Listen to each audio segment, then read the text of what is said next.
My name is Joel Carmody. I'm a deputy with the Hood River County Sheriff's Office, and I'm assigned to our Marine Division. I have been for about a year now. We live and I work in a very unique place. There are only a couple of places in the world where the geography and the weather come together to create an environment where people can do the sports they do here. We have wing foilers, we have kiteboarders, we have windsurfers, we have stand-up paddlers, we have stand-up paddle foilers, and any combination of the aforementioned that you can think of, all out here more or less at the same time.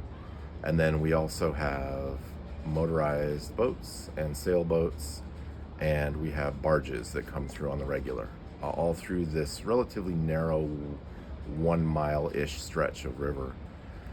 The other thing that makes the Bonneville Pool interesting is that the river level and current changes on the daily because we have a dam on either side of us.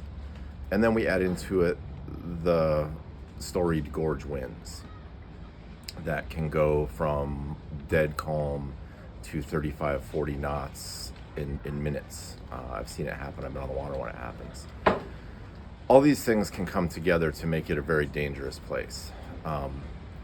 It's great that we have so much recreation here. It's great for the community. We love having the people come visit. And this is inarguably a world-class destination area for wind sports. But the combination of the volatile wind and the changing current and river level make it a very challenging place to recreate.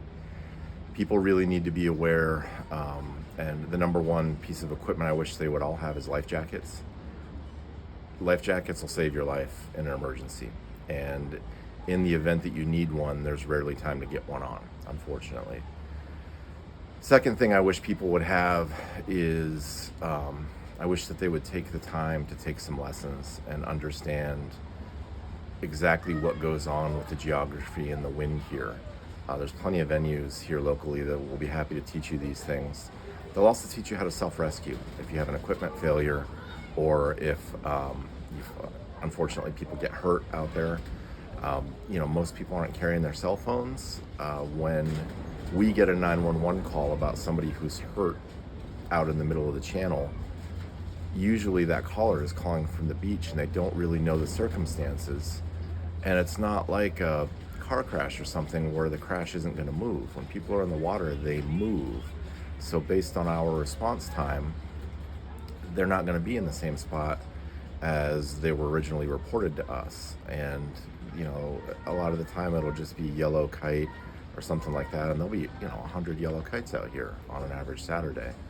So having that knowledge, being willing to learn how to self-rescue, being willing to recognize when the conditions are exceeding your skill level or they're exceeding even the equipment you're on. There's various levels of equipment people run out here too.